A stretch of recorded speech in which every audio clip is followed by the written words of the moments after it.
மக்களே, ஃபைனலி உங்களுக்காக இதுவரைக்கும் நான் சத்தியமாக சொல்கிறேன், உங்கள் வாழ்க்கையில் இப்படிப்பட்ட ஒரு அமானுஷமான சம்பவத்தை நீங்கள் கேட்டிருக்கிறதுக்கு வாய்ப்பு மிகவும் கம்மி. ஏன் அப்படின்னா, ஒரு கதை, ஆத்மா கதை, பேய் கதை அப்படிங்கிற மாதிரி எடுத்துக்கிட்டோம் அப்படின்னா, பேய் இருக்கும், கடைசி நேரத்தில் பேயை ஓட்டுறதுக்கு சாமி வருவாங்க, தர்காவுக்கு போவாங்க, ஏதாச்சும் ஒரு விஷயம் நடக்கும்.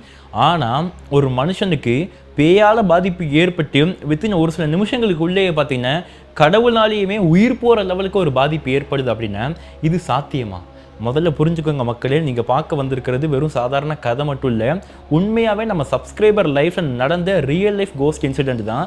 இதை நம்ம கோஸ்ட் இன்சிடென்ட் மட்டும் சொல்லிட முடியாதுங்க. கோஸ்ட்டு ப்ளஸ் கடவுள், ஒரு கடவுளால் ஒரு மனுஷனுடைய உயிர் போகிற லெவலுக்கு ஒரு சம்பவம் நடந்திருக்குது. அவர் உயிர் போச்சா போகலையா அது ரெண்டாவது கதைங்க. நடந்திருக்குன்னு அது எப்பேற்பட்ட கடவுளாக இருக்கும், அந்த கடவுளுக்கு அப்படி அந்த நபர் என்ன கெடுதல் பண்ணியிருப்பாப்புல. அதே நேரத்தில் ஒரு ஆத்மா, அதே நம்பர் தாங்க, ஒரு ஆத்மாவால் பாதிக்கப்பட்டு வித்தின் சில நிமிஷங்களுக்குள்ளே தான் அந்த கடவுளாலையும் பாதிக்கப்பட்டிருக்காரு. அப்போ நடந்தது தான் என்ன, ஒரு மாதிரி குழப்பற மாதிரி இருந்தாலும் சத்தியமாக சொல்கிற இந்த ஸ்டோரி ரொம்ப இன்ட்ரெஸ்டிங்காக இருக்க போதுங்க. ஸோ சேனலுக்கு ஃபர்ஸ்ட் டைம் வந்திருக்கிறீங்கன்னா, என்னுடைய பேர் அருண். நம்ம சேனல் இந்த மாதிரி உண்மையாக நடந்த ரியல் அமானுஷமான கோஸ்ட் ஸ்டோரிஸ் மட்டும் தான் பார்த்துக்கிட்டு இருக்கோம். இதுக்கப்புறமும் உண்மையான பேய் கதைகள் மட்டும் தான் வரப்போதுங்க. ஸோ உங்களுக்கு பேய் கதைகள் கேட்க பிடிக்கும் அப்படின்னா இது உங்களுக்கான சேனல். இப்போ சப்ஸ்கிரைப் பண்ணி உங்கள் பேராதரவை நம்ம சேனலுக்கு தெரிவிச்சிருங்க.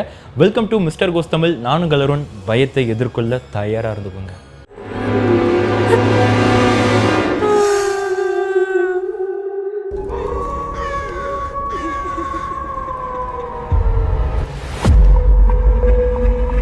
பொதுவாகவே இந்த வெளியூரில், சென்னையில் இல்லை வந்துட்டு பெங்களூரில் ஐடியில் வேலை பார்க்குறவங்கலாம் எடுத்துக்கிட்டிங்கன்னா எல்லாரையும் நான் சொல்ல வரல.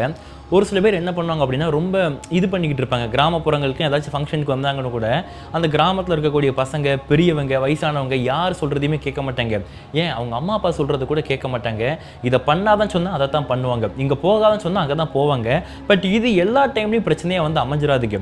ஆனால் எல்லா டைம்லையும் பிரச்சனை இல்லாமலும் போயிடாது. ஏன்னா பிரசாந்த் அப்படிங்கிற ஒரு நபருங்க பெங்களூரில் ஒரு தனியார் நிறுவனத்தில் ஐடி கம்பெனியில் வேலை பார்த்துக்கிட்டு இருக்காருங்க. அந்த பிரசாந்தை பொறுத்த லெவலில் அவர் பொண்ணு எடுத்திருக்கிற இடம் அப்படிங்கிறத பார்க்கும்போது நம்ம திருநெல்வேலி மாவட்டத்தில் இருக்கக்கூடிய ஒரு முக்கியமான ஊருங்க. என்ன ஊர் அப்படிங்கிறத பார்க்க வேண்டாம், திருநெல்வேலி சிட்டியில் தான் அவர் பொண்ணு எடுத்திருக்கிறாருங்க. அப்படி பொண்ணு எடுத்திருக்கிற ரீசனால என்ன ஆகுதுன்னா, அவர் அடிக்கடி தான் பொண்டாட்டியுடைய ஊருக்கு வரதை வழக்கமாக வச்சுக்கிட்டு இருப்பாருங்க. இப்படி தான் ஒரு டைம் வரும்போது என்ன ஆகுனா, அவர் குற்றாலம் போகலாம், குற்றாலம் போகலாம் அப்படி மாதிரி பிளான் பண்ணி வந்துகிட்டு இருப்பாரு. ஆனால் அவருக்கு அந்த ஒரு பிளான் அப்படிங்கிறது நடக்காம போயிருக்குதுங்க. இன்னும் சொல்ல போனோம் அப்படின்னா ஒரு 4 வருஷமா பிளான் பண்ணிக்கிட்டு இருக்காரு. ஆனால் அது பிளானா மட்டும் தான் இருந்துகிட்டு இருக்குது, நடக்கவே மாட்டேங்குதுங்க. இப்படி இருக்கும்போது தான் அவர் திருமணம் பண்ணியிருக்கிற ஒரு மனைவியுடைய சொந்தக்காரங்க இருப்பாங்க பாருங்க, அவங்க சைடில் இருக்கக்கூடிய 2-3 பசங்க கூட இவர் ரொம்ப க்ளோஸாக இருந்துகிட்டு இருப்பாருங்க. இவர் தான் வயசில் மூத்தவர், ஆனால் இவரோட ஒரு 4 வயசு 3 வயசு சின்ன பசங்க தான் அந்த பசங்களாம். அப்படி இருக்கக்கூடிய 2 பசங்க தான் சரவணன் மற்றும் ராகுல்ங்க. இப்போ இவங்களை இந்த வாட்டி பெங்களூர்ல இருந்து கிளம்பி வரதுக்கு முன்னாடியே கால் பண்றாரு. கால் பண்ணிட்டு, இங்க பாருங்கடா, உங்களை தான் ஃபுல்லாக நம்பி இருக்கிறேன், 4 வருஷம் நான் ட்ரை பண்ணிட்டேன், 4 வருஷமா என்னால் குற்றாலத்துக்கு போக முடியல, இந்த வாட்டி நீங்க என்ன எப்படியாச்சும் குற்றாலத்துக்கு கூட்டிட்டு போயிருங்க அப்படிங்கிற மாதிரி சொல்றாருங்க. அது மட்டும் இல்லாமல் இந்த பசங்களும் நீங்க வாங்க, இந்த வாட்டி கன்ஃபார்மாக நம்ம குற்றாலத்துக்கு போறோம், வீட்டுக்கு தெரிஞ்சு போறோம் தெரியாம போறோம் அது வேற மேட்ரு, ஆனால் நம்ம போறோம் அப்படிங்கிற மாதிரி பார்த்தீங்கன்னா இந்த 2 பசங்களும் அவருக்கு ஒரு நம்பிக்கையை கொடுக்க, அந்த நம்பிக்கையில இப்போ பார்த்தீங்கன்னா இவர் திருநெல்வேலிக்கு, அதாவது பெங்களூர்ல இருந்து தான் மனைவி தான் பிள்ளையோட பார்த்தீங்கன்னா பெங்களூருக்கு வராங்க. இப்போ எதுக்காக வராரு அப்படின்னா, குற்றாலத்துக்கு போறது மெயின் ரீசன் இல்லை, அவங்க பெற்றிருக்க அவங்களுடைய பொண்ணுக்கு பார்த்தீங்கன்னா பிறந்தநாள் ஃபங்க்ஷன் வைக்கிறாங்க. இந்த ரீசனுக்காக இப்போ இவர் இந்த மாதிரி பார்த்தீங்கன்னா தான் பொண்டாட்டி கூட்டிட்டு வராருங்க. அப்படி வந்ததுக்கு அப்புறம் தன்னுடைய மனைவியும் தன்னுடைய மகளையும் பொண்டாட்டியுடைய வீட்டில் விட்டுட்டு இப்போ அந்த பசங்கள் கால் பண்றாரு, டே இந்த மாதிரி நான் வந்துட்டேன்டா, எப்பண்டா போகலாம் எப்படி போகலாம் அப்படிங்கிறது கேட்கும்போது அப்போ உள்ளூர்ல இருக்க அந்த 2 பசங்க என்ன சொல்றாங்க, இங்க பாருங்க, நம்ம எப்பவுமே குற்றாலத்துக்கு ராத்திரி போகணும், சரியா அதிகாலையில் ஒரு 3 மணி to 4 மணிக்கு குளிச்சோம் அப்படின்னா சூப்பரா இருக்கும் அப்படிங்கிற வார்த்தைகளை அவனுக்கு சொல்றாங்க. ஆனா அவருக்கு புரியல, ஏன்டா 3 மணி 4 மணிக்கு போயிட்டு எப்படா குளிக்க முடியும், குளிரும் வைக்கும், அந்த மாதிரி அவர் சொல்லிக்கிட்டு இருக்கும்போது நான் சொல்றதை கேளுங்க, அப்பதான் கொஞ்சம் ரஷ் கம்மியா இருக்கும், வெயில் அடிக்காது, நல்லா இருக்கு அப்படிங்கறத சொல்றாங்க. சொன்னதுக்கப்புறம் சரி போகலாம் சொல்லிட்டு முடிவு பண்ணும்போது தான் இவங்க திருநெல்வேலியில இருந்துங்க அவங்க மனைவியுடைய அண்ணங்காரங்க அந்த காரை எடுத்துக்கிறாங்க. எடுத்துக்கிட்டு இப்போ சரியா சொல்ல போனோம் அப்படின்னா நைட்டு ஒரு 10:45 கிட்ட இருந்துகிட்டு இருக்கும். அப்போ இவங்க கிளம்புற இடம் எங்க அப்படிங்கிறத பார்க்கும்போது திருநெல்வேலியில ரெட்டியார்பட்டி அப்படி மாதிரி ஒரு பகுதி இருந்துகிட்டு இருக்குது. அது பக்கத்தில் இருக்கக்கூடிய ஒரு ஏரியால இருந்து தான் இப்போ அவங்க குற்றாலத்துக்கு கிளம்புறாங்க. அப்போ அந்த லோக்கல் ஏரியா பசங்க ராகுலும் சரவணனும் இருக்கிறாங்க பாருங்க, அவங்க 2 பேரும் சொல்ற வார்த்தை, இங்க பாருங்க பிரசாந்த் தான், நம்ம வந்துட்டு கூகுள் மேப்லாம் பார்த்து போக வேண்டாம், நம்ம எங்களுக்கு வழி தெரியும், சிட்டிக்குள்ளோடி போயிடலாம் அப்படிங்கிறத சொல்றாங்க. ஆனா இவர் பார்த்தீங்கன்னா பெங்களூர்ல வளர்ந்த ரீசன்னால டே கூகுள் மேப் நீங்கள் சொல்கிறத விட கிட்டத்தட்ட கிலோமீட்டர் ரொம்ப கம்மியாக காட்டுது, டைமிங் கம்மியாக காட்டுதுடா, இந்த வழியாக போகலாண்டா அப்படிங்கிற ஒரு பிடிவாதமாக இருந்துகிட்டு இருக்காருங்க. அப்போ தான் அந்த லோக்கல் பசங்க சொல்கிறாங்க, ரோடு இன்னும் வேலை முடியல, அதில் நடுவில் பால வேலை நடக்குது, அது மட்டும் அங்கே ரோடு மோசமான ஏரியா, ஸோ நம்ம அந்த வழியாக போகிறது டேஞ்சர் அப்படிங்கிற மாதிரி சொல்கிறாங்க. ஆனால் அந்த பிரசாந்த் இங்கே போங்கடா பார்த்துக்கலாம்டா, நான் பெங்களூரில் பார்க்காத டேஞ்சராடா இங்கே பார்த்துட போகிறோம் அப்படிங்கிற மாதிரி சொல்லிக்கிட்டு இப்போ அந்த வழியாக இவங்க போகிறாங்க. அதாவது 3 பேர் காரில் போய்கிட்டு இருக்கிறாங்க. அப்படி போய்கிட்டு இருக்கும்போது என்ன ஆகுதுன்னா, அந்த ரெட்டியார்பட்டியிலேருந்து குற்றாலம் போகிறதுக்கு பல வழி இருக்குதுங்க. அதில் இவங்க கூகுள் மேப் காமிக்கக்கூடிய ஒரு வழியே இல்லாத ஒரு வழியில் போய்கிட்டு இருக்கிறாங்க. தார் ரோடு போட்டிருக்கானுங்க. தார் ரோடில் கொஞ்சம் தூரம் போனதுக்கு அப்புறமே முட்டுச்சந்து ஒன்றுமே கிடையாதுங்க. லெஃப்ட் ஒரு ரோடு போகுது, ரைட் ஒரு ரோடு போகுது. ஆனால் கூகுள் மேப்பு ஸ்ட்ரைட்டாக போங்க அப்படி மாதிரி காமிச்சிக்கிட்டு இருக்குது. ஸ்ட்ரைட்டாக வழியெல்லாம் மண்ணை போட்டு குமிச்சு வச்சுருக்காங்க. இப்போ தான் நல்ல வேலைக்கு அவங்களுக்கு அங்கே லோக்கல் மக்கள் யாரோ 2-3 பேர் வயசானவர் போலங்க சரக்கடிச்சுட்டு உட்காந்துட்டு இருக்காங்க. ஒரு திண்டு மாதிரி இருக்குது. அதில் அவங்க கிட்ட போயிட்டு கேட்குறாங்க, அண்ணா இந்த மாதிரி வந்துட்டு குற்றாலம் போகணும் நாங்கள், அப்போ இந்த வழியாக போகலாமா, மேப் இப்படி தான் காமிச்சது அப்படிங்கிறத சொல்லும்போது அப்பா அவர் சொல்கிற வார்த்தை, தம்பி குற்றாலம் போகிறதுக்கு வந்துட்டு டவுனு பேட்டை சுத்தமாடி இல்லை வந்துட்டு தருவன ஒரு ரூட் இருக்குது, அந்த வழியாக வச்சு போங்க அப்படிங்கிற மாதிரி வார்த்தையை அவங்க சொல்லும்போது, இல்லை கூகுள் மேப் இப்படி தான் காமிக்கிறது ரொம்ப கிட்ட அப்படிங்கிறத விட்டு இந்த பிரசாந்த் இவர் சொல்லிக்கிட்டு இருக்காருங்க. அப்போவுமே அந்த பெரியவர் சொல்கிறார், தம்பி இங்கே பாருங்க கூகுள் மேப் காமிக்கணும், அந்த வழியாக போக முடியாதுன்னா இல்லை, போகலாம் கொஞ்சம் தூரம் போங்க, ஒரு 5 கிலோமீட்டர் மண் ரோட்டில் போய் ஆகணும், அதுக்கப்புறம் ஒரு ரயில்வே பாலம் வரும், அதுக்குள்ளோடி இறங்கி போகிற மாதிரி இருக்கும் தம்பி அப்படிங்கிறத சொல்லும்போது தான் இப்போ அவர் பக்கத்தில் தண்ணி அடிச்சுக்கிட்டு இருக்கக்கூடிய இன்னொரு நபருங்க அவர் என்ன சொல்கிறாருன்னு, ஏய் சும்மாரா வெளியூர்லேருந்து வந்திருக்கிறானுங்க, நீ பாட்டு அந்த வழியாக போக சொல்கிறேன், அதெல்லாம் 2 கட்ட நேரமாக இருந்துகிட்டு இருக்குது தம்பி, அந்த வழியெல்லாம் போகாதீங்க டேஞ்சர் தம்பி, சொன்னால் புரிஞ்சுக்கோங்க, நேராக போங்க மேலப்பாளையம் தருவா அந்த ரூட்டில் வந்துட்டு அம்பாசமுத்திரம் கடையை பிடிச்சி போய்கிட்டே இருங்க அப்படிங்கிறத அவர் சொல்கிறாருங்க. ஆனால் அந்த பிரசாந்த் பார்த்தீங்கன்னா கேட்குறதா இல்லை. அந்த பக்கத்தில் ஒரு 5 கிலோமீட்டர் சுற்றி போனால் அந்த மெயின் ரோடு வந்துட்டு சொன்னார் பாருங்க. அவர்கிட்ட ஐயா நீங்கள் சொல்லுங்கள் நாங்கள் பார்த்துக்குறோம் அப்படிங்கிற மாதிரி சொல்லிக்கிட்டு அவர்கிட்ட வழியை கேட்குறாங்க. அப்போவுமே உள்ளே இருக்க 2 பசங்களும் சொல்கிறாங்க, இங்கே பாருங்கள் ஊருக்காரங்க லோக்கல் ஏரியா மக்கள் ஏதாச்சும் பெருசாக சொல்கிறாங்க, அங்கே போனால் டேஞ்சருங்கிறாங்க அப்படின்னா ஏதாச்சும் ஒன்று இருக்கும், அதனால் சொன்னா கேளுங்க, எங்களுக்கு தெரிஞ்ச ரூட்டில் போவோம், கூகுள் மேப் தூக்கி போடுங்கன்னு சொல்லும் போதுமே கூட அந்த பிரசாந்த் கேட்குற மாதிரியே இல்லைங்க. அப்புறம் தான் என்ன பண்ணுறாங்க அப்படின்னா, சரி வரதை பார்த்துக்கலாம் அப்படிங்கிற மாதிரி சொல்லிக்கிட்டு இப்போ அவங்க லெஃப்ட் சைடில் திரும்பி ஒரு மண் ரோடு வருதுங்க. அந்த மண் ரோட்டில் போய்கிட்டே இருக்கிறாங்க. அப்படி போய்கிட்டு இருக்கும்போது 2-3 கிலோமீட்டர் போனதுக்கு அப்புறமே என்ன ஆகுதுன்னா, அவங்க சொன்ன அந்த ரயில்வே கேட் வருதுங்க. அந்த ரயில்வே கேட்டை பார்க்குறாங்க, கேட்டு பூட்டி இருக்குது. அந்த கேட்டில் வந்துட்டு கேட் கீப்பர்லாம் யாருமே கிடையாதுங்க. ஏன்னா கேட்டை மொத்தமாக க்ளோஸ் பண்ணிவிட்டு அது கீழே வந்துட்டு பால வேலை நடந்துக்கிட்டு இருக்குதுங்க. அந்த பாலத்துக்குள்ளே கார் போகிற மாதிரி வழி இருந்துக்கிட்டு இருக்குது. இது வழியாக போனோம் அப்படின்னா அந்த பக்கம் போய் ஜாயிண்ட் ஆகிற அப்படிங்கிறத மேப்பு காட்டுதுங்க. அப்போ தான் அந்த பாலத்துக்குள்ளே என்ட்ராறாங்க. இந்த பாலத்துக்குள்ளே என்ட்ரானதுக்கு அப்புறமே அவங்க உடம்பெல்லாம் ஒரு மாதிரி குளிர்ந்து போகுதுங்க. இது அங்கே இருக்கிற எல்லாருமே நோட் பண்ணுறாங்க. ஏன்னா காரில் ஏசி ஓடிக்கிட்டு இருக்குதான், ஏசியில் கூலிங்கான காற்று வருது தான், பட் அது பிரச்சனை இல்லை. ஆனால் அந்த பாலத்துக்குள்ளே என்ட்ரானதும் கூலிங் அப்படிங்கிறது மிக அதிகமாக வந்திருக்குது, உறைஞ்சி போகிற மாதிரிங்க. அவங்க கையில் காலில் இருக்க முடியெல்லாம் தூக்கிட்டு இருந்துகிட்டு இருக்குதுங்க. அப்போ தான் அந்த 2 பசங்களும் எனக்கு என்னமோ இந்த வழியாக போகிறது நல்லதா இல்லை புரிஞ்சுக்கோங்க அப்படிங்கிற சொல்லிக்கிட்டே இருந்துகிட்டு இருக்கும்போது தான் அந்த பிரசாந்த் யார் சொல்கிறதையும் கேட்காம காரை பொறுமையாக ஒட்டிக்கிட்டு போய்கிட்டே இருந்துகிட்டு இருக்காங்க. சரியாக சொல்ல போனோம் அப்படின்னா அந்த ரயில்வே பாலத்துக்கு கீழே ஸ்ட்ரைட்டாக ஒரு ஸ்பீட் பிரேக்கர் மாதிரி இருக்குதுங்க. அது ஸ்பீட் பிரேக்கர்னு சொல்லிட முடியாது, தண்ணி போகிறதுக்கு வழி போட்ட மாதிரி இருந்துகிட்டு இருக்குதுங்க. அதில் ஏறி இறங்கிச்சு ஃப்ரெண்டு வீலுங்க, வண்டி அப்படியே முட்டி ஆஃப் ஆயிடுச்சு. ரயில்வே பாலத்துக்கு கீழே வண்டி ஆஃப் ஆகி நின்றுக்கிட்டு இருக்குதுங்க. அப்படி இருந்துகிட்டு இருக்கும்போது தான் இப்போ இவர் திரும்ப ஸ்டார்ட் பண்ண பார்த்துக்கிட்டு இருக்காருங்க. வண்டி ஸ்டார்ட்டே ஆகலை. அதாவது செல்ஃப் மோட்டரே சுற்றலை. கன்சோல் ஆனில் இருக்குது, எல்லா லைட்டும் எரியுது, பட் செல்ஃப் மோட்டர் சுத்த மாட்டேங்குதுங்க. சாவி ஆஃப் பண்ணிட்டு ஆன் பண்ணி பார்த்தாலும் செல்ஃப் மோட்டர் அப்படிங்கிறது சுத்தவே இல்லை. இப்போ தான் நெக்ஸ்ட் என்ன ஆகுது, என்னடா பிரச்சனை, கார் இப்படி மக்கர் பண்ணுது அப்படி மாதிரி சொல்லிக்கிட்டு வெளியே இறங்குறாங்க. இறங்கி அந்த பள்ளத்துலேருந்து கொஞ்சம் காரை தள்ளி மூவ் பண்ணுறாங்க. அப்படி மூவ் பண்ண மறுகணமே என்ன இருக்குது அப்படிங்கிறத கேட்டிங்கன்னா, அப்போ தான் அந்த காருக்குள்ளே இருக்கக்கூடிய ராகுல் அப்படிங்கிற நபர் பார்த்திங்கன்னா புதுசாக ஒரு ஸ்மெல் வரதை கவனிக்கிறாருங்க. இந்த பிச்சிப்பூ ஸ்மெல்னு சொல்லுவாங்க இல்லையா, அது ரொம்ப ஹெவியாக வந்திருக்குது. அதுவும் அந்த ரயில்வே பாலத்துக்கு கீழே ரொம்ப ஹெவியாக வந்திருக்குது. அந்த ஸ்மெல்லை நோட் பண்ணிக்கிட்டே இருந்தவருக்கு என்னாச்சுன்னு தெரிலங்க, அவர் காதுக்கு மட்டும் ஏதோ ஒரு பொண்ணு கொலுசு போட்டு நடந்து போன ஒரு சவுண்டு கேட்கும் பாருங்க. அது அவங்க கார் நிற்கிறதுக்கு பின்னாடிங்க ரயில்வே பாலத்துக்கு பின்னாடி கேட்டுக்கிட்டு இருக்குதுங்க. இவர் அந்த சத்தத்தை நோட் பண்ணிட்டாரு. அப்படி நோட் பண்ணதுக்கப்புறம் இவர் மட்டும் அந்த சத்தம் வர இடத்த நோக்கி போய்கிட்டு இருக்காருங்க அந்த ராகுலுங்க. அப்போ அந்த சரவணனும் அந்த பிரசாந்த் அவங்க 2 பேரும் இருந்துக்கிட்டு கார் என்னாச்சு ஏதாச்சும் அப்படிங்கிறத பார்த்துக்கிட்டே இருந்துக்கிட்டு இருக்கிறாங்க. அப்படி பார்த்துக்கிட்டே இருந்த மறுகணம் என்ன நடந்துச்சு அப்படிங்கிறதே தெரியல. அந்த ராகுல் அங்கே போய் என்ன பார்த்தாருன்னு தெரியலங்க. அலறி அடிச்சுட்டு கத்திட்டு ஓடி வராரு. டே வண்டி ஏடுறான் அப்படிங்கிற மாதிரி சொல்லி கத்திக்கிட்டு ஓடி வந்தது மட்டும் இல்லாமல் டக்குன்னு இவரே டிரைவர் சீட்டில் உட்காந்துக்கிட்டு சாவியை போட்டு திருக்குறாருங்க. வண்டி இப்போ செல்ஃப் அடிக்குது, ஆனால் ஸ்டார்ட் ஆக மாட்டேங்குது. கடவுளே கருப்பா என்னை காப்பாற்று, வண்டி ஸ்டார்ட் பண்ண அப்படிங்கிற மாதிரி சொல்லி அந்த கடவுளை வேண்டிக்கிட்டே திருக்கிறாரு. வண்டி ஸ்டார்ட் ஆகுது. சீக்கிரம் வந்து ஏறுங்கடா, அவன் நிற்கிறாடா, வந்து ஏறுங்கடா அப்படிங்கிற மாதிரி சொல்லும்போது தான் இப்போ அவங்க 2 பேரும் ஏன்டா இந்த மாதிரி கத்தனா ஸ்டார்ட் ஆகிட்டு ஏறா அப்படிங்கிற மாதிரி சொல்லிக்கிட்டு அந்த பிரசாந்தும் அது போக மிச்சம் இருக்கக்கூடிய அந்த சரவணனும் வண்டியில் ஏறுறாங்க. அப்புறம் அவர் வண்டி எடுத்து கொஞ்சம் தூரம் மூவ் ஆனதுக்கப்புறம் அந்த பிரசாந்த் கேட்குறாரு, ஏன்டா இந்த மாதிரி கத்தினேன், ஏன்டா என்னடாச்சு உனக்கு, எப்போ இப்போ வண்டி ஸ்டார்ட் ஆச்சு அப்படி மாதிரி கேள்வி மேலே கேள்வியாக கேட்டுக்கிட்டு இருக்கிறாங்க. ஆனால் ஒரு பதில் கூட அந்த ராகுல் கிட்ட இருந்து வரல. அவர் ஸ்ட்ரெயிட்டாக வண்டியை ரோட்டை பார்த்து ஓட்டிக்கிட்டு இருக்காரு தவிர்த்து பின்னாடி திரும்பி பார்க்காதீங்க அப்படிங்கிற சொல்லிக்கிட்டு வண்டி ஓட்டிக்கிட்டே இருந்துகிட்டு இருக்காருங்க. மற்றபடி அவர் எதுவுமே பேச மாட்டேங்கிறார். அமைதியாக வாங்க என்கிட்ட எதுவும் கேட்காதீங்க சொல்லிக்கிட்டு இருக்கும்போது தான் அந்த பிரசாந்த் ஒரு மாதிரி கோவப்பட ஆரம்பிக்கிறாரு. என்னடா அவன் ரொம்ப பெருசாக ஏதோ பண்ணிக்கிட்டு இருக்கான், ஏதோ போய் பார்த்தான், பயந்தான், ஓடி வந்தான், கத்துனா, அந்த மாதிரி ஸ்டார்ட் பண்ணால் வண்டியை போய்கிட்டு இருக்கான், என்னாச்சு என்னத்தை பார்த்தான்னு கேட்டால் சொல்ல மாட்டேங்கிறான், நீயாச்சும் கேட்டு சொல்கிறா அப்படிங்கிற சொல்லும்போது தான் பின்னாடி இருந்து சரவணன் கேட்குறாரு, ராகுல் மச்சான் என்னத்தடா பார்த்தேன் சொல்கிறா அப்படிங்கிற சொல்லும்போது இப்போ கரெக்டாக கொஞ்சம் தூரம் போனதுக்கப்புறம் ஒரு 10 கிலோமீட்டர் எதுவுமே பேசல. 10 கிலோமீட்டர் தாண்டி தான் அந்த நடு காட்டுக்குள்ளே ஒரு டீ கடை. நல்ல வேலைக்கு அந்த டீ கடையில் ஆட்கள்லாம் உட்காந்துக்கிட்டு இருக்கிறாங்க. அந்த டீ கடையில் வண்டியை நிப்பாட்டுறாங்க. அப்படி நிப்பாட்டினதுக்கு அப்புறமும் பார்த்தீங்கன்னா அந்த நபர் பார்த்தீங்கன்னா, அதாவது ராகுல் இருக்கார் பாருங்க, ஒரு ஸ்டீரிங்லேருந்து கையை எடுக்கலைங்க. ஸ்டீரிங்கில் இப்படி கையை புடிச்சாப்பில் வச்சுக்கிட்டு என் நெஞ்சு டம்மு துடிக்குது மச்சான், தொட்டுப்பாரு மச்சான், சரவணா தொட்டுப்பாரு அப்படிங்கிற சொல்லும்போது அந்த பிரசாந்தம் தொட்டு பார்த்துருக்குறாருங்க. இன்னும் ஒரு நெஞ்சு படப்படன்னு துடிச்சிக்கிட்டு இருக்குது.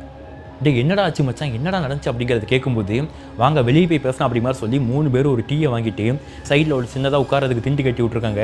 அதில் உட்காந்துக்கிட்டு கதையை பேசுகிறாங்க. அப்போ ராகுல் சொல்கிற வார்த்தை, மச்சான் இப்போ நம்ம உயிரோடு வந்திருக்கிறோம் அப்படின்னா நம்ம காவக்கார சுவாமி தான்டா நமக்கு காரணம் அப்படிங்கிற சொல்லும்போது, என்னடா சொல்கிற, ஆமாடா நடுவில் கார் நின்றுச்சு பார்த்தியா, ஆமாம் கார் நின்றதுக்கு காரணமே அங்கே 2 பேர் உட்காந்து தண்ணி அடிச்சுக்கிட்டு இருந்தாங்க பாருங்கள், அவங்க சொன்னாங்க பார்த்தியா, அவங்க சொன்னதை நம்ம கேட்காம வந்தது தான். ஏன்டா ரயில்வே கேட்டு பாலத்துக்கு கீழே ஒரு ஆத்மா இருக்குடா. என்னடா மச்சான் சொல்கிற, அதுவும் திருமணமாகி செத்து போன ஒரு பொண்ணுடா, அதுவும் வயிற்றில் பிள்ளையோட ஒரு ஆத்மாடா, நான் கண்ணால் பார்த்தேன்டா அப்படிங்கிறத சொல்லும்போது, என்ன மச்சான் சொல்கிற அப்படிங்க மாதிரி சொல்லி சரவணன் பயந்துக்கிட்டு இருக்கும்போது அப்போ தான் பிரசாந்த் சொல்கிறாப்புல, ஏன்டா பூச்சாண்டி காட்டுறீங்களா, இல்லை நான் வெளியூர்லேருந்து வந்திருக்கேன்னு சொல்லிட்டு என்னை பயமுறுத்தி காட்டுறீங்களா, அவன்டானா ஏதோ ஆத்மா கீத்மா பேய்ங்கிறான், நீண்டானா அவங்க கூட சேர்ந்து சப்போர்ட் பண்ணி கம்பெனி கொடுக்குற மாதிரி என்னடா சொல்கிற அப்படி மாதிரி கேட்டுக்கிட்டு இருக்கேன், போங்கடா அந்தாலும் அப்படிங்க மாதிரி சொல்லி அவர் திட்டிக்கிட்டு இருக்கும்போது தான், நீங்கள் நம்புனா நம்புங்க, எனக்கு பிச்சு பூ ஸ்மெல்லு வந்துச்சு, உங்களுக்கு வந்துச்சா அப்படிங்கிறது தெரியல, சலங்க சத்தமும் கேட்டுச்சு, அந்த சத்தத்தை நோக்கி நான் போனேன். போய் பார்க்கும்போது தான் ஒரு விஷயத்தை பார்த்தேன், நான் வணங்குற தெய்வம் கையில் போட்டிருக்கேன் பாடுற காப்பு, இந்த காப்பு தான் எனக்கு காட்டி குடிச்சிச்சு மச்சான். அங்கே தூரத்தில் ஒரு கர்ப்பிணி பெண், அவன் முகம் தெரியல எதுவும் தெரியல, ஆனால் ஒரு கர்ப்பிணி ஆவி வயிற்றில் பிள்ளையோடு இருந்தால் எப்படி இருக்குமோ அதை என் கண்ணுக்கு கடவுள் காமிச்சு கொடுத்தாரு. அதை காமிச்சு கொடுத்தது பிரச்சனை இல்லை, அந்த பொண்ணு நம்மளை நோக்கி வேகமாக வர ஆரம்பிச்சிது, அதை பார்த்து தான் நான் ஓடி வந்தேன், சலங்க சத்தம் அதிகமாக கேட்டுக்கிட்டு இருந்துச்சு, காருக்குள்ளே ஏறுங்கன்னு சொன்னேன். அப்புறம் தான் காரை ஸ்டார்ட் பண்ணி நல்ல வேலைக்கு கடவுளை வேணேன், கடவுள் கை கொடுத்தாரு, கார் ஸ்டார்ட் ஆகிட்டு வந்துட்டோம் அப்படிங்கிறத அந்த நபர் சொல்லிக்கிட்டு இருக்காருங்க. பட் என்ன தான் இவ்வளோ விஷயங்கள் அந்த பிரசாந்த் கிட்டே இவர் சொன்னாலுமே அந்த பிரசாந்துக்கு துளி கூட நம்பிக்கை இல்லை.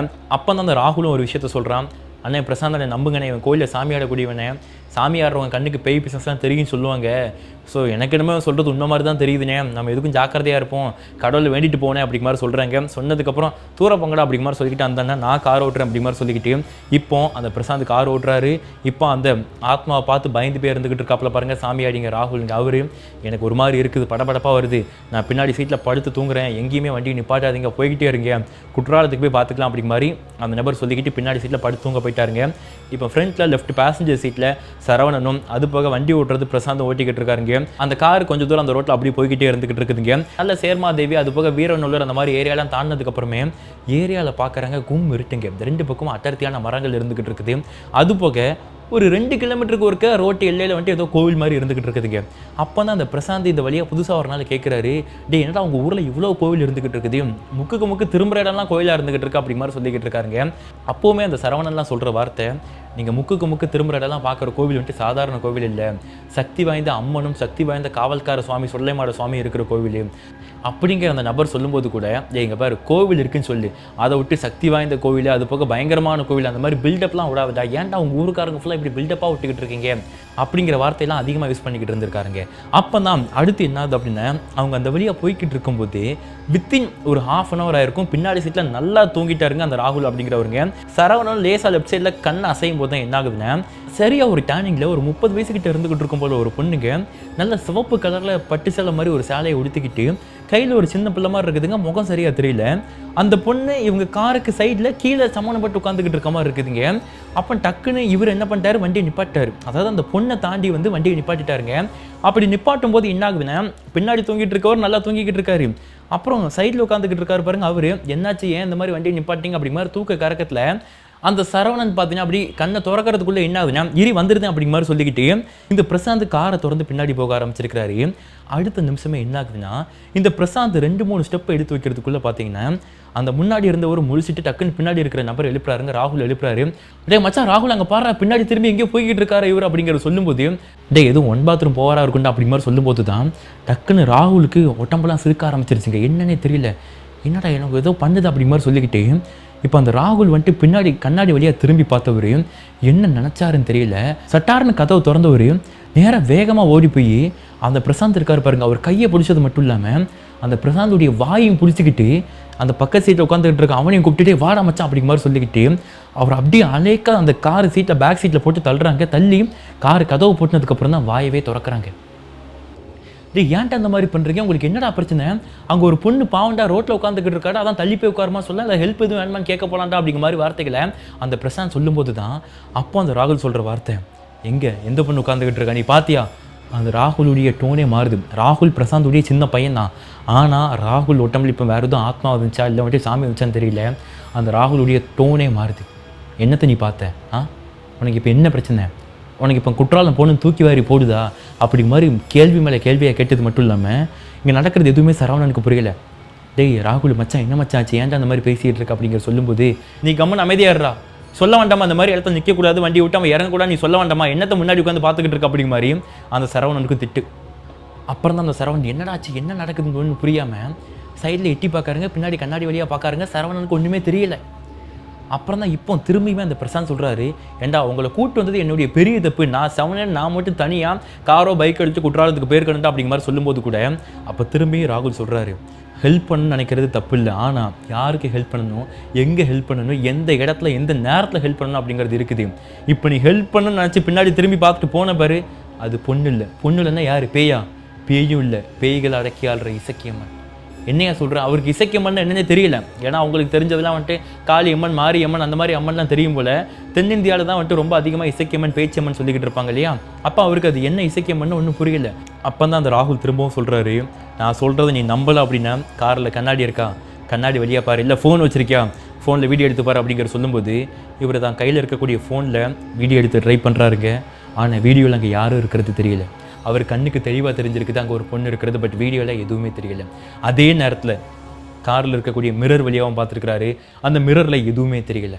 ஏன் இன்னும் சொல்ல போனோம் அப்படின்னா, பக்கத்தில் இருக்கிற சரவணனுக்கு அங்கே ஒரு பொண்ணு இருக்கிறது தான் கண்ணுக்கே தெரியல. ராகுலுக்குமே அது தப்பு, அது ஒரு இசக்கியம்மன் அப்படிங்கிற மாதிரி அவருக்கு உணர்ச்சிகள் வந்திருக்குது. ஏன்னா அவர் ஒரு கோவிலுக்கு சாமியாடக்கூடிய சாமியாடி, இசக்கியம்மன் சொல்லமாட சாமி தொல்லாமாட சாமி எல்லாமே ஒரே ரகத்தில் வரக்கூடியவங்க. அதனால தான் அன்னைக்கு பார்த்தீங்கன்னா அந்த இசக்கியம்மன் இந்த ராகுலை எதுவும் பண்ணவும் இல்லை. ராகுல் போய் பொறுமையாக ஒரு கையை பிடிச்சி இழுத்துட்டு வரும்போது ராகுல் எதுவும் பண்ணலை. ஆனால் ராகுல் மட்டும் இறங்கி போகாமல் இந்த நபர் மட்டும் அந்த பொண்ணு போய் தொட்டிருந்தார் அப்படின்னா அடுத்து என்ன நடந்திருக்கா அப்படிங்கிறது எதுவுமே தெரியாது அப்படிங்கிறத அந்த ராகுல் எல்லாத்தையுமே தெளிவாக சொல்ல ட்ரை பண்ணுறாருங்க. பட் இவ்வளோ நடந்தும் தான் ஃபோனில் கண்ணுக்கு தெரியல, தான் கண்ணாடியில் தெரியல அப்படிங்கிற மாதிரி என்ன தான் சொன்னாலுமே அவருக்கு வந்துட்டு அதை நம்பிக்கிறதுக்கான அந்த ஒரு தன்மை அப்படிங்கிறது வரமாட்டேங்குதுங்க பிரசாந்துக்குங்க.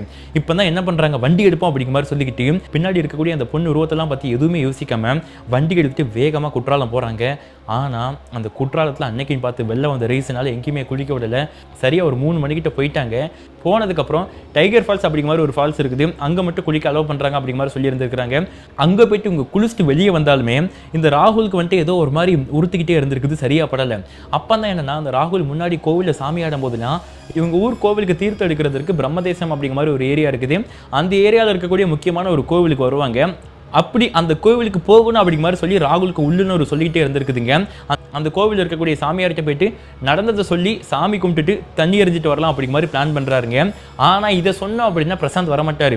சும்மா எங்கேயாச்சும் ஒரு டூரிஸ்ட் பிளேஸ் மாதிரி இருக்குது, பார்த்துட்டு வரலாம் அப்படி மாதிரி சொல்லி போகலாம் அப்படிங்கிற மாதிரி சொல்லி அந்த பிரசாந்தியுமே அன்றைக்கி காலையிலங்க ஒரு 6:30 மணிக்கெலாம் அந்த கோவிலுக்கு கூட்டிகிட்டு போகிறாங்க. ஏன்னா குற்றாலத்திலே குளிச்சு எடுத்து டைமெல்லாம் ஸ்பெண்ட் பண்ணி காலைல சாப்பிட்டு பஜ்ஜிலாம் சாப்பிட்டுட்டு அப்படி கொஞ்ச நேரம் காரில் ரெஸ்ட் எடுத்துட்டு அப்புறம் தான் கிளம்பி பொறுமையாக அந்த கோவில்கிட்ட போகிறாங்க. அப்படி போகும்போது சரியாக அவங்க கோவிலுக்குள்ள காலடி எடுத்து வைக்கும்போதே அங்கே இருக்கக்கூடிய அம்மனுக்கு அம்மன் சாமிங்க, அந்த அம்மன் சாமிக்கு அபிஷேகம் அப்படிங்கிறது நடந்துகிட்டு இருக்குது. அப்படி அபிஷேகம்லாம் முடிஞ்சதுக்கப்புறம் கோவிலில் பூஜைகள்லாம் முடியுதுங்க. பிரசாந்த் பரவாயில்ல, கோவிலில் அம்மனை பார்த்ததுக்கப்புறம் ஒரு மாதிரி சாந்தமாயிட்டாரு என்ன அப்படிங்கிறதெல்லாம் அவர் எதுவும் கேட்கல. கோயிலுக்கு வந்திருக்குமா, சேர்றா சாமி கும்பலாம் அப்படிங்கிற மாதிரி சொல்லிக்கிட்டு அவரும் கேஷுவலாக விட்டுக்கிட்டு இருக்காருங்க.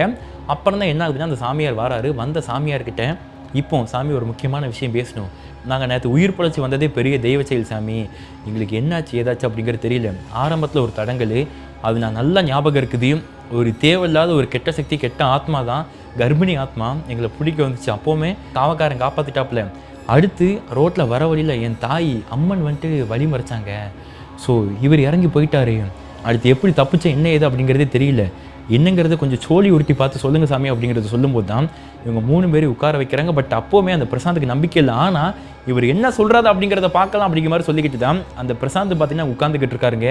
அப்போ தான் அந்த சாமியார் கோவிலுடைய பூசாரி சொல்கிற ஒரு சில வார்த்தைகள், தம்பி இங்கே பாருங்கள், இப்போ நீங்கள் 3 பேர் இப்போ உயிரோடு இருந்துக்கிட்டு இருக்கிறீங்க அப்படின்னா அதுக்கு நீ வணங்குற உன் குலதெய்வம் உன் காவக்கார சுவாமி அதான் ஐயா சொர்லமாட சுவாமி தான் காரணம். அது மட்டும் இல்லாமல் பக்கத்தில் இருக்க அந்த சரவணனாக இருக்கட்டும், இந்த பிரசாந்தாக இருக்கட்டும், அவங்க 2 பேர்கிட்டையும் அவர் சொல்கிற வார்த்தை, நீங்கள் 2 பேரும் சொடலசாமிக்கு நீங்கள் வந்துட்டு வணக்கம் சொல்கிறீங்க, நன்றி சொல்கிறீங்க அப்படிங்கிறது வேறு விஷயம். ஆனால் சொடலை உருவத்தில் இருக்கக்கூடிய உங்கள் ஃப்ரெண்டு, உங்கள் நண்பனா யார், இந்த ராகுல், இவருக்கு நீங்கள் நன்றி சொல்லுங்கள். ஏன்னா இவர் கோவிலில் சாமி ஆடும்போது இவர் கையில் ஒரு காப்பை போட்டிருக்கிறாங்க, எப்போவுமே கழட்டக்கூடாதுன்னு இருக்கிறாங்க, அந்த காப்பு தான் இவருக்கு துணை அப்படிங்கிற மாதிரி சொல்லியிருந்துருக்கிறாங்க, கோவிலில் சாமி ஆடும்போது சொல்லியிருப்பாங்க.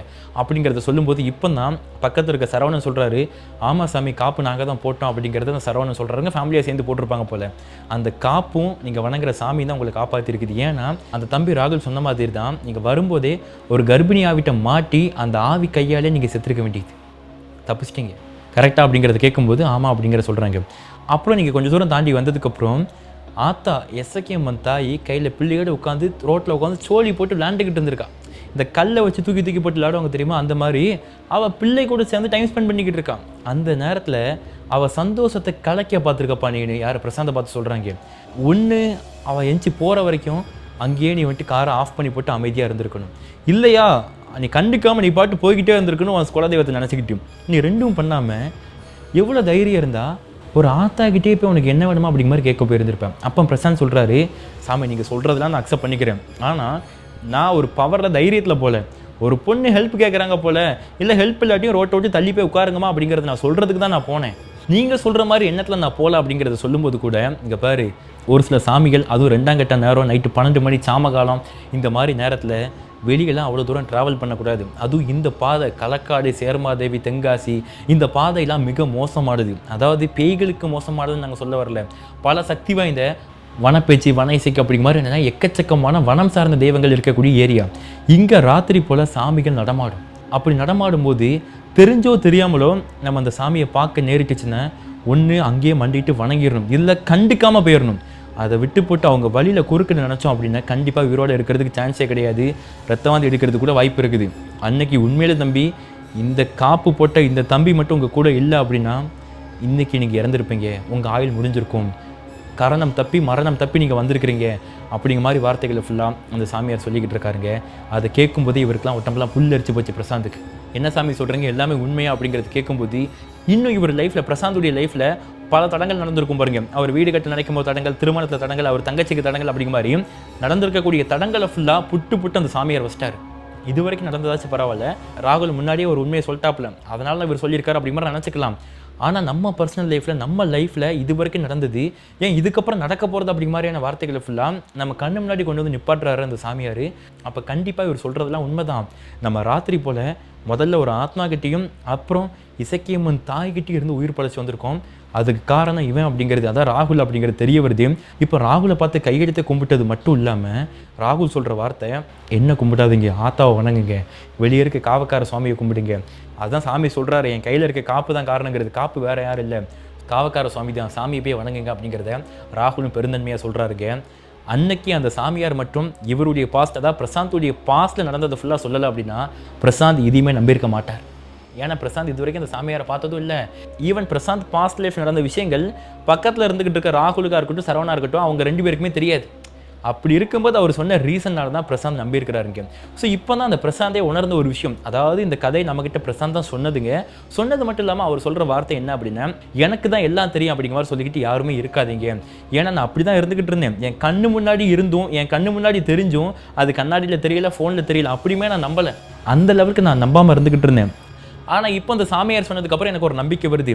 இந்த மாதிரி நீங்கள் இருக்காதீங்க, ஏதாச்சும் பட்டு தான் திருந்தணும் அப்படிங்கிற மாதிரி நினைக்காதீங்க. அப்படி பட்டு தான் திருந்தணும் அப்படின்னா எனக்கு இதுக்கு முன்னாடியே வந்துட்டு உண்மையிலே ஆத்மா தான், உண்மையிலே சாமி தான் அப்படிங்கிற விஷயம் எனக்கு தெரிஞ்சிருக்கணும். அப்படின்னா நான் அந்த எசக்கியம்மன் சாமி போய் தொட்டிருக்கணும். தொடும்போது அந்த அம்மன் என்னை ஏதாச்சும் பண்ணியிருந்திருக்கலாம், நான் இறந்தும் போயிருந்திருக்கலாம். அப்படி நான் செத்து போய் தான் எனக்கு வந்துட்டு நான் பண்ணது தப்பு அப்படிங்கிறது உணர்ந்திருப்பேன். ஸோ அதனால் கண்டிப்பாக ஊரில் பெரியவங்களோ, ஏன் உங்கள் வயசில் சின்னவங்க கூட நீங்கள் கிராமத்துக்கு போகிறீங்க, அப்போ சின்ன பசங்க இந்த மாதிரி அங்கே போகக்கூடாதுன்னு அம்மா சொல்லியிருக்கிறாங்க, பாட்டி சொல்லியிருக்கிறாங்க, அங்கே போகாதீங்கன்னா அப்படிங்கிற மாதிரி சொன்னாங்கன்னா கூட அவங்க வயசில் சின்னவங்க அப்படிங்கிற மாதிரி இக்னோர் பண்ணாமல் அவங்க சொல்கிற பாயிண்டில் வேலிட் இருந்துச்சு அப்படின்னா கண்டிப்பாக வந்துட்டு அக்செப்ட் பண்ணிக்கோங்க. இரவு நேரத்தில் வெளியே போகக்கூடாது அப்படிங்கிற மாதிரி யாருமே சொல்லலை. வெளியே போகும் பொழுது நீங்கள் நடு ரோட்டில் யாராச்சும் கை போட்டாங்க மறைச்சாங்கன்னா நிப்பாட்டாதீங்க வண்டி அப்படிங்கிறத இப்போ நம்ம சொல்ல வரோம். ஏன்னா நிப்பாட்டுறதுனால மேபி சாமி தான் இல்லை வந்துட்டு பேய் தான் வரும் அப்படிங்கிற மாதிரி அவசியம் இல்லை. திருடங்க கூட வரலாம். அந்த மாதிரிப்பட்ட மோசமான உலகத்தில் வாழ்ந்துக்கிட்டு இருக்கோம். ஸோ இந்த கதையை நம்மக்கிட்ட அந்த பிரசாந்தை நான் சொல்லிக்கிட்டேயும் அவர் பண்ண அவ்வளோ தப்புகளையும் சொன்னது மட்டும் இல்லாமல் இப்போ நான் எப்படி இருந்துக்கிட்டு இருக்கேங்கன்னா, குலதெய்வம் கோயிலுக்கு அடிக்கடி போகிறேன். அது மட்டும் இல்லாமல் கோவிலில் கொடைவில வைக்கும்போது ஒரு பெரிய தொகையை நான் செஞ்சுக்கிட்டு இருக்கேன். கடவுள் நம்பிக்கை எனக்கு இருந்துச்சு. ஆனால் கடவுள்லாம் உண்மையிலே இருக்கிறாங்க அப்படிங்கிற மாதிரியான நம்பிக்கை எனக்கு இப்போ பெருசாக வர ஆரம்பிச்சிருக்குது. அதற்கு காரணம் அன்னைக்கு நான் அனுபவிச்ச ஆத்மா மற்றும் கடவுள் சார்ந்த நிகழ்வு மட்டும்தான் காரணம். ஸோ இன்னும் என்ன மாதிரி நிறைய பேர் வெளியூரில், வெளிநாட்டில் இல்லை வந்துட்டு ஐடி கம்பெனியில் வேலை பார்த்துக்கிட்டு பேய்லாம் கிடையாது, அது போக சாமிலாம் கிடையாது அப்படி மாதிரி நம்பிக்கையில் இருந்துக்கிட்டு இருப்பாங்க. ஸோ அவங்களும் இந்த கதையை பார்த்து கொஞ்சமாச்சும் புரிஞ்சுக்கணும், கொஞ்சமாச்சும் உணரணும். அவங்கள பேய் பிசாசு இருக்குன்னு நான் நம்ப சொல்லலை, ஆனால் அதை போய் ஆராய்ச்சி பண்ண வேண்டாம் அப்படிங்கிற மாதிரி நான் சொல்கிறேன் அப்படிங்கிறத சொல்லி இந்த கதையை நம்மக்கிட்ட ஷேர் பண்ணியிருந்தாங்க. முதல்ல அவரை இவ்வளோ தாழ்த்தி இந்த மாதிரி ஒரு கதையை எந்த ஒரு நபருமே சொல்ல மாட்டாங்க. உண்மையில அப்படி சொன்னதற்காக மிக நன்றி நம்ம வந்து அவருக்கு தெரிவிச்சுக்கணும். அதே நேரத்தில் பார்த்துக்கிட்டு இருக்க மக்களாக நீங்கள் அவருக்கு ஒரு அட்வைஸ் இல்லை வந்துட்டு நடந்த சம்பவத்தை பற்றி ஒரு கருத்து சொல்லணும் அப்படின்னா கீழே கமெண்ட் பாக்ஸில் கமெண்ட் பண்ணிட்டு போங்க. நானுமே லோக்கல் ஏரியா திருநெல்வேலி மாவட்டம் சார்ந்த பையன் தான். அதனால் என்கிட்டயுமே பெரியவங்களாம் சொல்லியிருக்கிறாங்க, அந்த களக்காடு தென்காசி சேர்மாதேவி பாதை அப்படிங்கிறது ரொம்ப மோசமான பாதை அப்படிங்கிற மாதிரி சொல்லியிருக்கிறாங்க. அதில் இன்னொரு பாதை இப்போ ஆட் ஆகிருக்குது. அதாவது என்ன அப்படின்னா, அந்த ரயில்வே பாலத்துக்கு கீழே இருக்கக்கூடிய அந்த ஆத்மா சார்ந்த விஷயங்கள் நம்ம கண்ணால் பார்க்கல, ஆனால் பார்த்ததா சொல்லியிருக்கக்கூடிய ஒரு நபர்கள் மூலியமா கதை நமக்கு தெரிஞ்சு இப்போ நான் உங்ககிட்ட சொல்லிக்கிட்டு இருந்துகிட்டு இருக்கேன். ஸோ பார்த்துக்கிட்டு இருக்க மக்களை உங்களுடைய அனைத்து கருத்துக்களும் வரவேற்கத்தக்கதுங்க. அண்ட் கூடிய சீக்கிரம் மீண்டும் அடுத்த ஒரு பயங்கரமான அமானுஷ்யமான கோஸ்ட் ஸ்டோரியில் நான் உங்களை வந்து சந்திக்கிறேன். அதுவரை உங்களிடமிருந்து விடைபெறுவது உங்கள் Arun. Love you so much. Bye.